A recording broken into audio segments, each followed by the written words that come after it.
উমা ডাঙৰীয়া যিহেতু আপুনি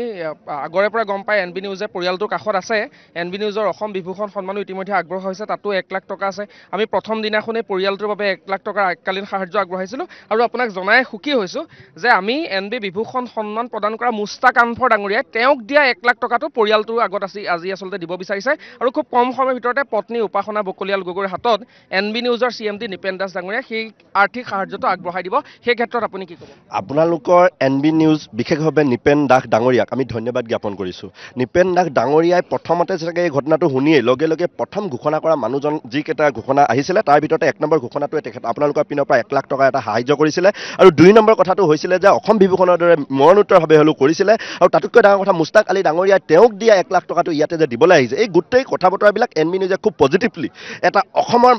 অসমৰ প্ৰেক্ষাপটলৈকে বিশ্বৰ প্ৰেক্ষাপটলৈকে গোটেই কথা বতৰাবিলাক লৈ গৈছে তো আমি এনবি নিউজক ধন্যবাদ জ্ঞাপন কৰিছোঁ যে ইয়াতে 13 তাৰিখৰ দিনটোৰ পৰা বা 12 তাৰিখৰ সেই দুৰ্ঘটনা ৰাতি যে হ'ল তাৰ পিছত 13 তাৰিখৰ পৰা কণ্টিনিউ এই গোটেই ঘটনাখিনিৰ লগত জড়িত হৈ পৰিছোঁ ইয়াৰ আয়োজনৰ সৈতে কোনোবাখিনি জড়িত হৈ পৰিছোঁ সেয়েহে দেখি ওচৰৰ পৰা এইখিনি অনুভৱ কৰিছে যে এনবি নিউজৰ দৰে অসমৰ প্ৰতিটো প্ৰান্তত থকা প্ৰতিষ্ঠানবিলাকে ৰাজীৱ হদিয়াৰ দৰে পৰিয়ালটোক যদি এনেকৈ সাহস দিবলৈ আৰম্ভ কৰে আপোনালোকে দেখিব যে অসম মুলুকত চুকে কোণে গাঁৱে ভূঞে এনেকুৱা ৰাজীৱ হদিয়াৰ দৰে সৃষ্টিৰাজি এটা কৰিবৰ কাৰণে প্ৰয়াস কৰিব আৰু এই সৃষ্টিৰাজি আহিব লগা সময়খিনিত জনতাৰ পক্ষত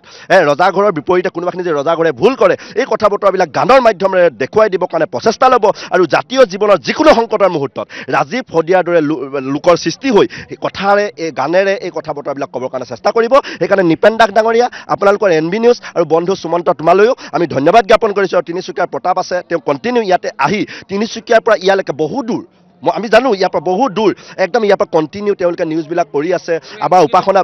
শান্তনু মহন্ত আহি আছে মই অলপতে ফোন কৰিছে আমি প্ৰায় 9 মান বজাত তেওঁ ফোন কৰিছে যে উমা গৈ আছোঁ আৰু আমি লগ পাবলৈ আশাৰে বাট চাই আছোঁ তেওঁ ইয়াতে খুব ধুনীয়াকৈ গোটেই কথা বতৰাখিনি উঠাই লৈ যাব আৰু অসমৰ চুকে কোণে মোবাইলত টেলিভিশ্যনৰ পৰ্দাত আপোনালোকৰ পেজ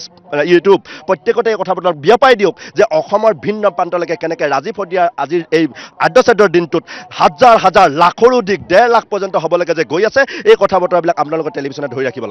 ধন্যবাদ জ্ঞাপন কৰিছোঁ আৰু এয়া উমানন্দ মুদৈ বৰান যথেষ্ট ব্যস্ত এনেদৰে তেওঁ আচলতে ব্যস্ত হৈ থকা পৰিলক্ষিত হৈছে আৰু লাখ লাখ লোকৰ সমাগম ঘটা পৰিলক্ষিত হৈছে ৰাজীৱ হদিয়াৰ এই ৰাজহুৱা আদ্যশ্ৰাদ্ধস্থলীত উমা ডাঙৰীয়া যিহেতু আপুনি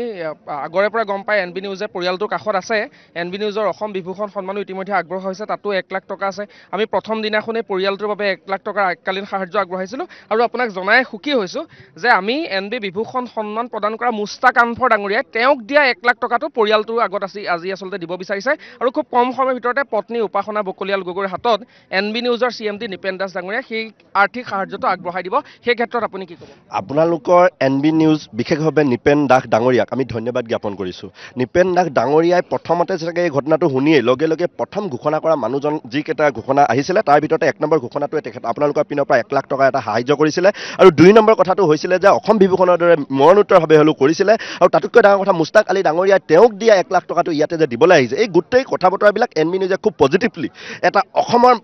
অসমৰ প্ৰেক্ষাপটলৈকে বিশ্বৰ প্ৰেক্ষাপটলৈকে গোটেই কথা বতৰাবিলাক লৈ গৈছে